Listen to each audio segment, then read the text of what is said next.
Hello, जय मसीह की, praise Lord.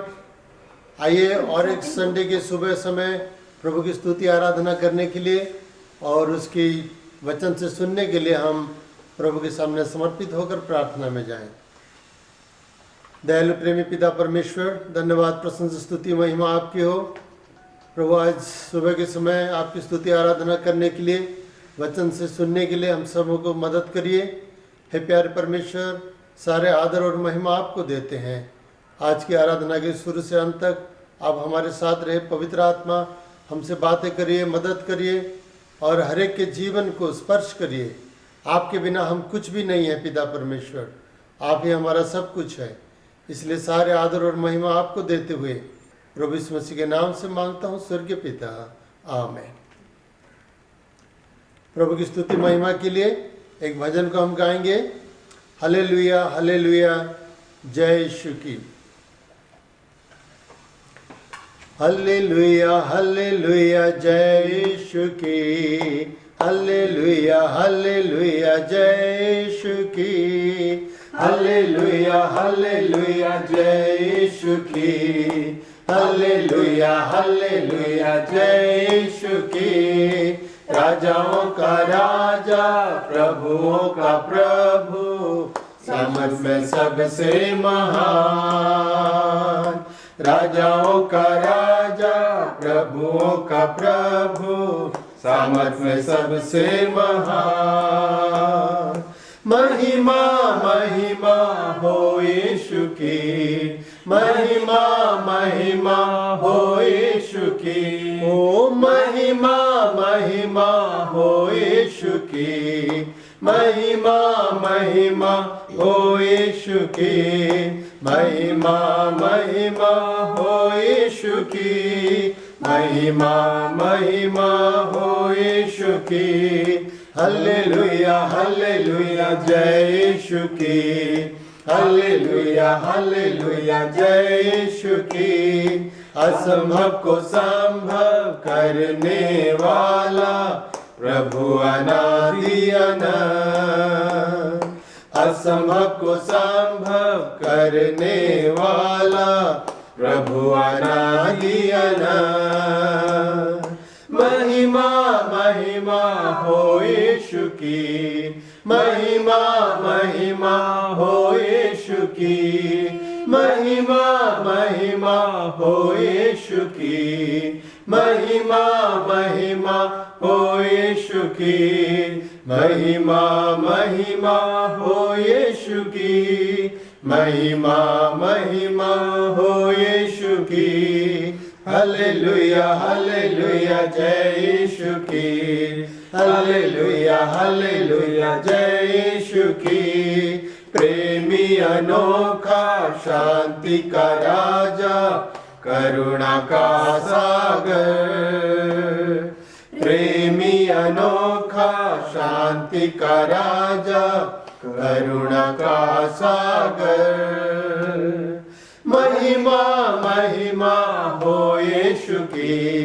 महिमा महिमा हो यीशु की। महिमा महिमा हो यीशु की। महिमा महिमा हो यीशु की। महिमा महिमा हो यीशु की। महिमा महिमा हो यीशु की। हालेलुया हालेलुया जय यीशु की।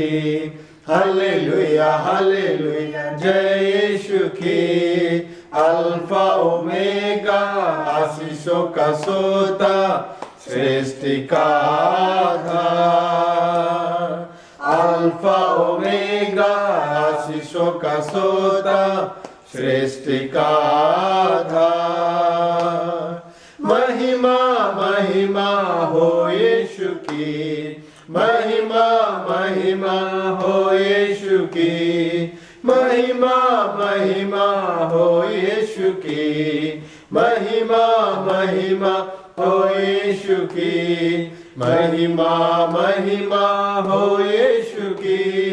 महिमा महिमा हो यीशु की।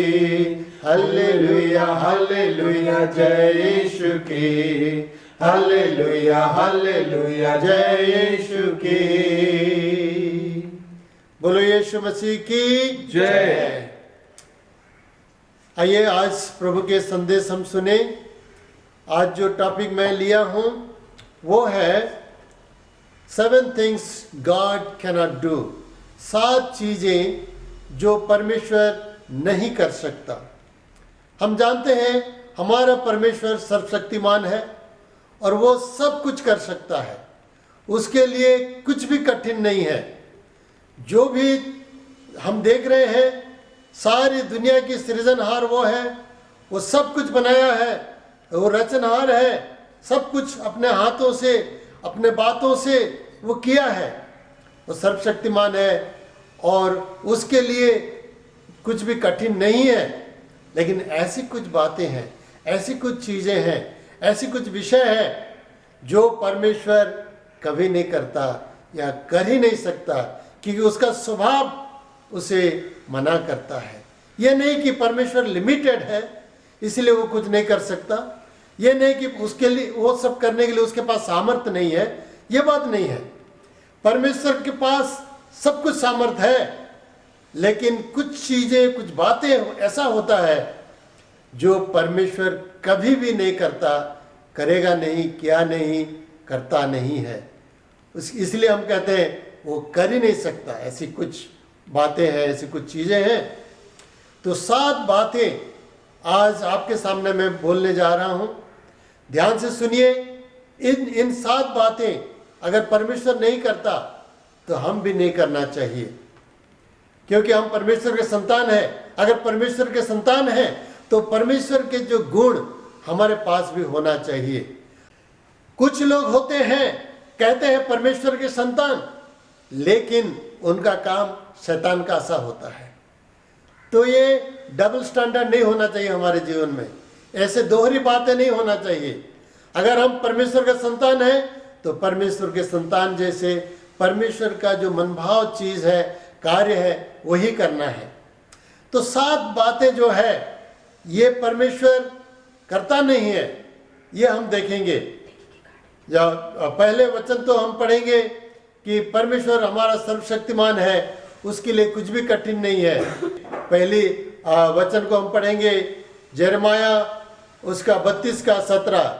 हे प्रभु यहोवा, तूने बड़े सामर्थ्य और बढ़ाई हुई भुजा से आकाश और पृथ्वी को बनाया है, तेरे लिए कोई काम कठिन नहीं है। परमेश्वर के लिए कुछ भी काम कठिन नहीं है। लेकिन पहला चीज हम देखेंगे जो परमेश्वर नहीं करता या कर नहीं सकता, वो है परमेश्वर कभी पाप नहीं कर सकता। अच्छा काम तो करता है लेकिन पाप नहीं कर पाएगा। गॉड कैनॉट सिन, इब्रानी 4 का 15 हम देखेंगे। क्योंकि हमारा ऐसा महायाजक नहीं जो हमारी निर्बलताओं में हमारे साथ दुखी ना हो सके, परंतु सब बातों में हमारी तरह परखा गया, तब भी निष्पाप निकला। वो निष्पाप है। जब यीशु मसीह इस दुनिया में था, वो हर तरह के परीक्षाओं में से होकर गुजरा। शैतान या दुनिया के लोग, शैतानिक लोग उसके तरह तरह के परीक्षा किए, लेकिन वो कभी परीक्षा में गिरा नहीं, पाप नहीं किया, क्योंकि वो कभी परमेश्वर पाप नहीं करता। वो पाप कर ही नहीं सकता।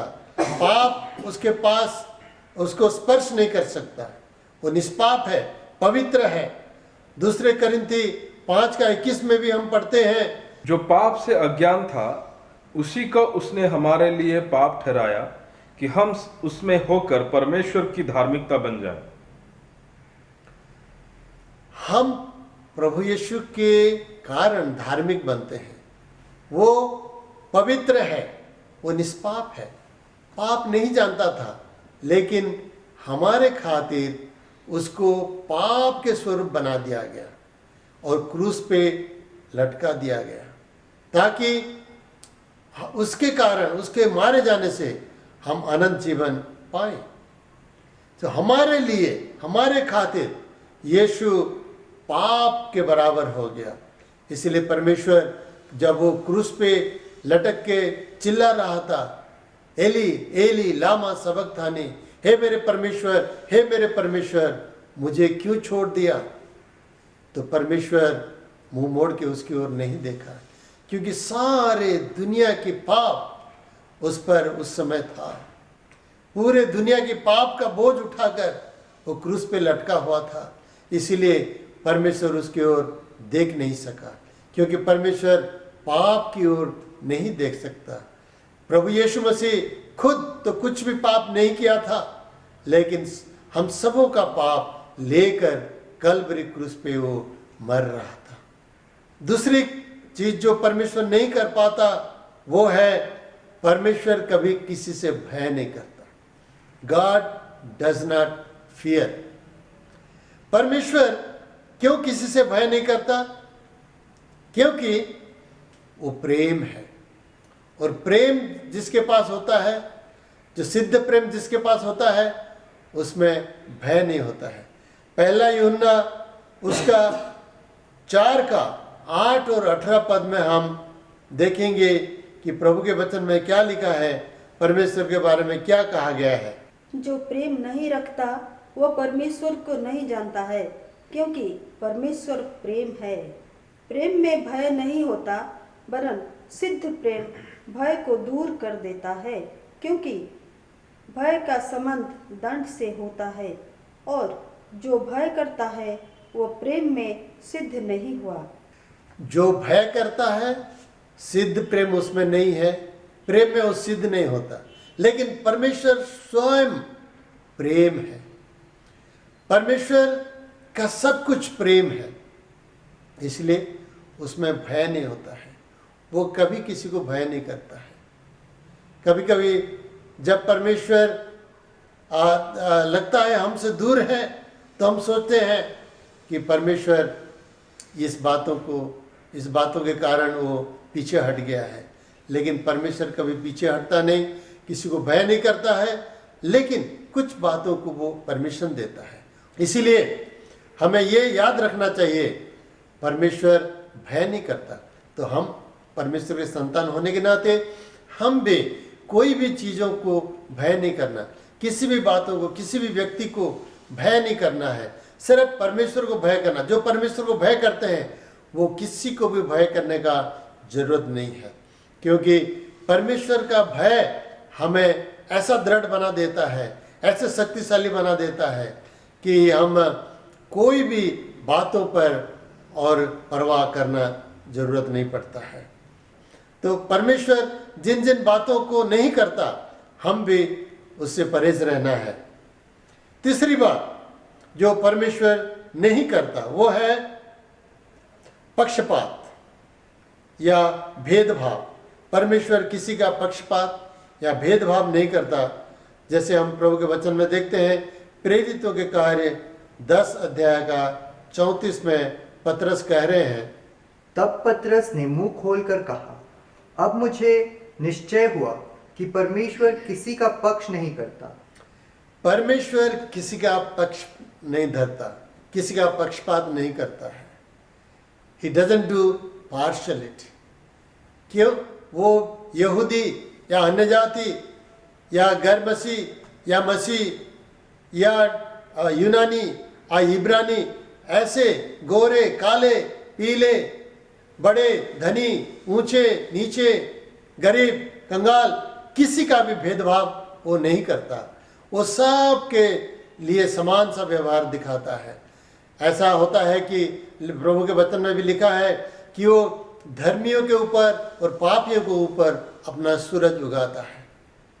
अपना सूरज को वो बंद नहीं करता पापियों के ऊपर, वो सबसे एक सा बर्ताव करता है। परमेश्वर के पास कभी पक्षपात भेदभाव नहीं होता है। He is not a God of partiality, he is very very impartial, he is straightforward and he is just। वो कभी भी किसी का पक्षपात या भेदभाव नहीं करता। और भी एक वचन में लिखा है, गलती उसका 2 अध्याय का 6वां वचन में हम पढ़ते हैं, इस प्रकार लिखा है, फिर जो लोग कुछ समझे जाते थे वे चाहे कैसे ही है, मुझे इससे कुछ काम नहीं। परमेश्वर किसी का पक्षपात नहीं करता। उनसे जो कुछ भी समझे जाते थे, मुझे कुछ भी नहीं प्राप्त हुआ। परमेश्वर किसी का पक्षपात नहीं करता है, क्योंकि परमेश्वर सबसे एक समान वो विचार करता है। कोई सीनियर जूनियर ऐसे पक्षपात नहीं करता है। जैसे पौलुस यहाँ कह रहे हैं कि मेरे पहले जो थे और मैं बाद में आया, परमेश्वर हम में से किसी का पक्षपात नहीं किया। और वो लोग बड़े और ज़्यादा ऐसे नहीं समझा मैं, और मुझे छोटा करके परमेश्वर नहीं समझा, लेकिन मुझे भी वो अनुग्रह दिया और इतना ही वो प्रकाशन दिया और उनसे ज़्यादा भी दिया, ऐसा कह रहा है। जो जितना परमेश्वर के लिए लगाव रखता है उतना उसके करीब आ पाता है। लेकिन परमेश्वर पक्षपात कभी नहीं करता है। हमें लगता है कि वो पक्षपात कर रहा है, लेकिन ऐसा सच में नहीं होता है। इसलिए हमें परमेश्वर के साथ हमेशा ऐसा व्यवहार करना चाहिए कि वो न्याय विचार करता है। हम उसका कोई भी उसके कार्य में कोई भी प्रकार का दोष नहीं ढूंढ निकाल सकते हैं। परमेश्वर कभी ऐसे दोषजनक काम नहीं करता है। चौथी बात जो परमेश्वर नहीं करता वो है, परमेश्वर कभी किसी का अन्याय नहीं करता या नासमझ नहीं होता। ऐसे कोई बात नहीं है जो उसके समझ से बाहर होता है। God does not misunderstand or misjudge। वो कभी किसी का खराब विचार नहीं करता या गलत विचार नहीं करता या उसका गलत फहमी कभी नहीं होता है। परमेश्वर हमेशा वो सब कुछ समझता है, सबका न्याय विचार करता है और वो न्यायी परमेश्वर है। पहला शामिल उसका 16 का 7 वचन में हम देखते हैं, इस प्रकार लिखा है, परंतु यहोवा ने सामुएल से कहा, ना तो उसके रूप पर दृष्टि कर और ना उसके कद के ऊंचाई पर, क्योंकि मैंने उसे अयोग्य जाना है। क्योंकि यहोवा का देखना मनुष्य का सा नहीं है। मनुष्य तो बाहर का रूप देखता है, परंतु यहोवा की दृष्टि मन पर रहती है। परमेश्वर बाहरी रूप से विचार नहीं करता है। God cannot be impressed with outward appearance। परमेश्वर हमारे बाहरी रूप से, बाहरी रूप को देखकर प्रभावित नहीं हो सकता, या हम परमेश्वर को प्रभावित नहीं कर सकते हैं। हम जानते हैं जब सामुएल भविष्यद्वक्ता जिसी के घर में गया और वहाँ उसका जो 7 बेटे आए राजा बनने लायक, परमेश्वर उनमें से किसी को नहीं चुना था। लेकिन जब पहला बेटा एलियाब को सामुएल भविष्यवक्ता देखा तो उसका रूप, उसका हाइट, उसका बिल्डअप, वो सब देखकर वो सोचने लगा ये राजा होने के लिए फिट है, राजा होने का लायक ये व्यक्ति है। अच्छा देखने में ताकतवर दिख रहा है और लंबाई, ऊंचाई, चौड़ाई ठीक है और सुंदर भी है और लोग उसको मानेंगे। बाहरी रूप से एकदम परफेक्ट था। लेकिन परमेश्वर कह रहा है इसका बाहरी रूप देखकर इसका विचार नहीं करना। ऐसा कि सामुएल भविष्यवक्ता भी वो बहक गया था उसका बाहरी रूप देखकर। लेकिन परमेश्वर ऐसा कभी नहीं होता है, वो कभी बहकाव में नहीं आता है। बाहरी रूप हमारे बातों में वो बहकता नहीं है। हम we cannot persuade God with our words और आवर अपीयरेंस और एनीथिंग। इसीलिए परमेश्वर वो कभी मिसअंडरस्टैंड नहीं करता किसी का, क्योंकि बाहरी रूप से वो विचार नहीं करता। हमेशा मनुष्य के अंदर क्या है, मनुष्य के हृदय में क्या है, वो जांचता है, परखता है। इसलिए वो कह रहा है मैं बाहरी रूप से देखकर विचार नहीं करता हूँ, लेकिन मैं अंदर देखता हूँ और अंदर देखकर मैं मनुष्य को तौलता हूँ कि वो आदमी कैसा है या औरत कैसा है, लड़का या लड़की कैसा है। और कोई भी इंसान कैसा है वो देखता है अंदर को। हम कभी कभी बाहरी रूप को ज़्यादा सजाते हैं, अंदर को भूल जाते हैं। लेकिन परमेश्वर अंदर को ज़्यादा देखता है, बाहर इतना नहीं देखता है। देखिए दाऊद जब बुलाया गया तो दाऊद देखने के लिए इतना इम्प्रेसिव नहीं था, छोटा सा लड़का था, उसका उम्र भी इतना नहीं हुआ था। बाहरी रूप से उसको कोई देखता तो बोलता अरे ये क्या राजा बनेगा, इसको कौन मानेगा, उसको देखने से तो लड़का सा दिख रहा है। लेकिन परमेश्वर उसके मन को झांका, उसके दिल के अंदर को झांका, देखा कि उसका मन कैसा है परमेश्वर के प्रति, लोगों के प्रति, अपने दायित्व के प्रति, अपने कर्तव्य के प्रति कितना वफादार है, कितना विश्वस्त है, उसका दिल कितना दिलेर है, उसका दिल कितना मजबूत है, उसका मन कितना स्ट्रांग है, उसका विश्वास कितना परमेश्वर के प्रति है। और जब लोगों को देखता है और परमेश्वर को देखता है वो कैसे तुलना करता है, और लोगों को कैसे वो भय नहीं करता है, सिर्फ परमेश्वर को भय करता है, जंगली जानवर को भय नहीं करता है, अपना जो दायित्व है उसको अपने जान को खतरे में भी डालकर वो कितना लड़ने वाला है।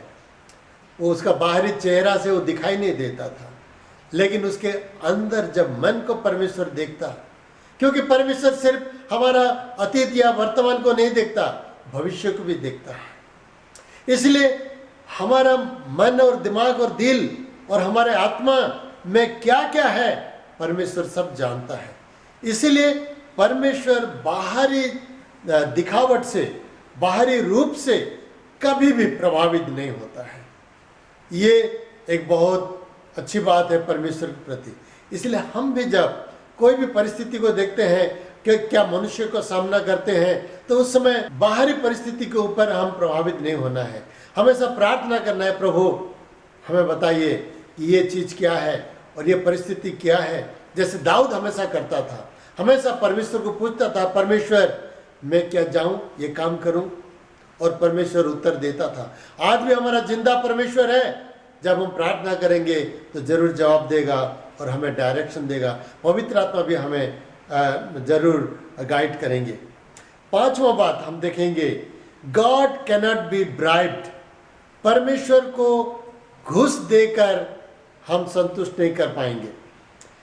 We cannot persuade God by giving something. या रिश्वत देकर, घूस देकर परमेश्वर को हम मना नहीं सकते। व्यवस्था विवरण उसका 10 का 17 में हम पढ़ते हैं, क्योंकि तुम्हारा परमेश्वर यहोवा वही ईश्वरों का परमेश्वर और प्रभुओं का प्रभु है। वो महान, पराक्रमी और भय योग्य ईश्वर है, जो किसी का पक्ष नहीं करता और ना घूस लेता है। परमेश्वर घूस नहीं लेता, रिश्वत नहीं लेता।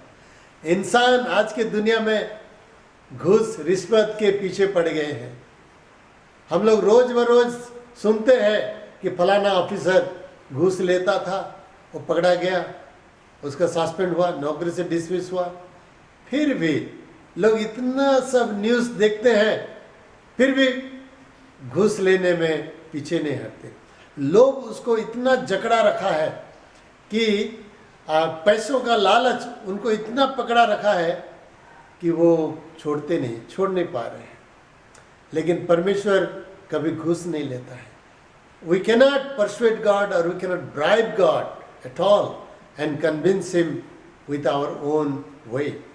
God does with his own way. परमेश्वर अपने हिसाब से काम करता है और किसी के घूस या रिश्वत से वो प्रभावित नहीं होता है कि हमें वो ज़्यादा कुछ फेवर करे। ऐसा कभी नहीं होता है।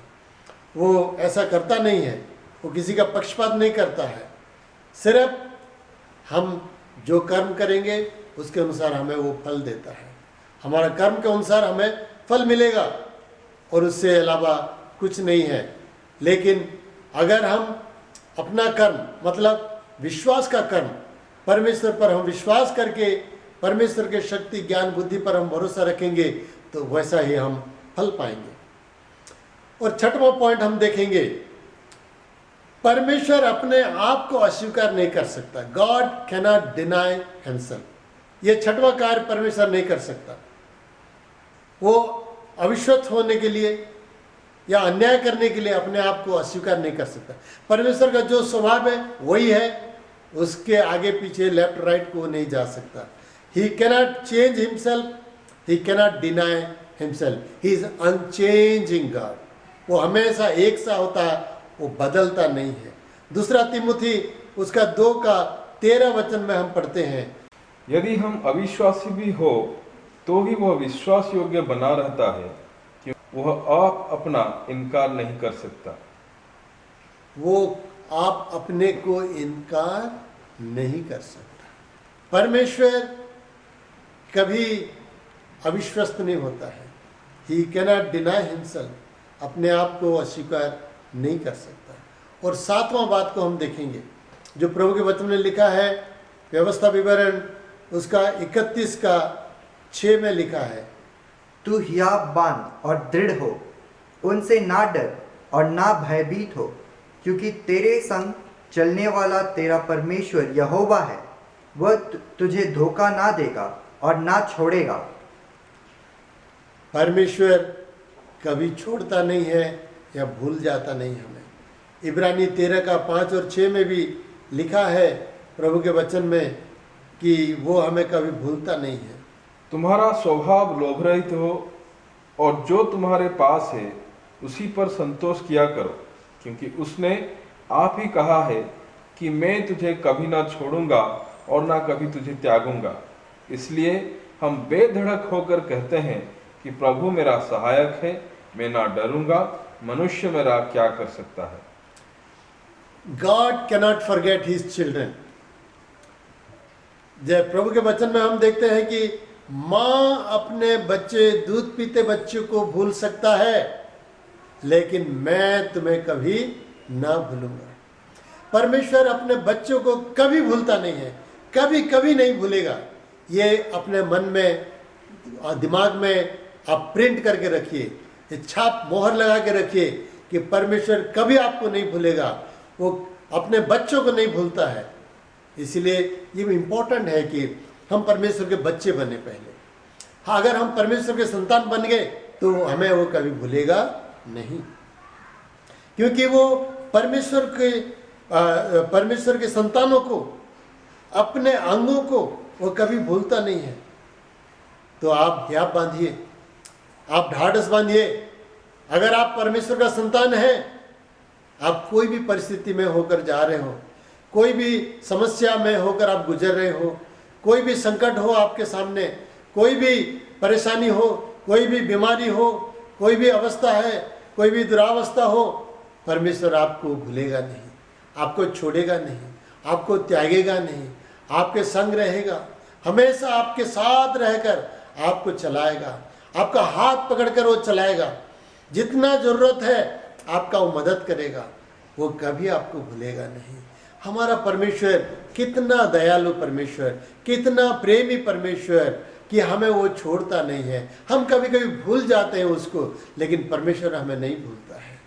इसलिए प्यारे भाई, प्यारे बहन, याद रखिए कि परमेश्वर कितना अद्भुत परमेश्वर है। हमारा परमेश्वर हमें न भूलने वाला परमेश्वर है, न छोड़ने वाला परमेश्वर है। वो कभी हमें छोड़ेगा नहीं, त्यागेगा नहीं। ये 7 बातें परमेश्वर नहीं कर सकता, इसलिए हम भी ऐसे बने। अगर हम परमेश्वर के संतान हैं तो ये हमारे लिए भी एक सतर्कवाणी है कि ये 7 बातें आप नहीं कर सकते हैं। पहला, परमेश्वर पाप नहीं कर सकता। दूसरा, वो किसी को डरता नहीं है। तीसरा, वो पक्षपात नहीं करता। चौथा, वो बहक नहीं जाता किसी बातों पर बाहरी रूप से। और पांचवा, वो कभी घूस नहीं लेता। और छठवां, वो अपने आप को अस्वीकार नहीं कर सकता। और सातवां, अपने बच्चे को भूल नहीं सकता। याद रखिए, और हम भी अगर परमेश्वर के संतान हैं तो उसी प्रकार हम अपने जीवन को संवारेंगे। देखिए, परमेश्वर चाहता है कि हम याद रखें कि वो कभी भूलेगा नहीं, कभी त्यागेगा नहीं। ये हमारा कितना बड़ा सौभाग्य है। हम परमेश्वर संतान बनने के बाद बेफिक्र रहना है। परमेश्वर हमारे लिए सोचता है। और हम गीत भी गाते हैं ना, करता हूँ मैं तेरी चिंता, तू क्यों चिंता करता है। हर परेशानी में मैं तुझे आगे ले चलूँगा। वो हमारे साथ साथ चलने वाला परमेश्वर है, कभी छोड़ने वाला परमेश्वर नहीं है। इसलिए ये सब वचन के आधार पर अपने जीवन को समर्पित करे और कहे, प्रभु मैं तुझे धन्यवाद देता हूँ कि मुझे अपना संतान स्वीकार किया है और वादा किया है कि कभी भूलेगा नहीं या त्यागेगा नहीं। आइए प्रभु के सामने अपने आप को समर्पित करते हुए प्रार्थना करेंगे। हे दयालु प्रेमी पिता परमेश्वर, धन्यवाद देते हैं, आप हमारे बाप है, हमारे सृजनहारा है, हमारे उद्धारक है, मुक्तिदाता है। आपके सामने हम अपने आप को समर्पित करते हैं। प्रभु हमें अपना संतान बनाकर जो वादा किया है कि कभी ना छोड़ेगा, कभी ना त्यागेगा, भूलेगा नहीं, ये वादा के लिए हम आपको धन्यवाद देते हैं। और हम आपके साथ साथ चलने के लिए, कभी आपको न भूलने के लिए और आपके राज्य के लिए तैयार बनने के लिए, दूसरों को आपके प्यार बांटने के लिए हमें मदद करिए। प्रार्थना सुनने के लिए धन्यवाद। प्रभु यीशु मसीह के नाम से ये प्रार्थना मांगते हैं, स्वर्गीय पिता, आमीन। अब पिता परमेश्वर का प्रेम, प्रभु यीशु मसीह का अनुग्रह, पवित्र आत्मा की संगति, त्रिएक परमेश्वर के आशीष हम सबों के आत्मा, प्राण और शरीर के साथ हमेशा हमेशा के लिए होती रहे। आमीन। God bless you all. Thank you. Take care.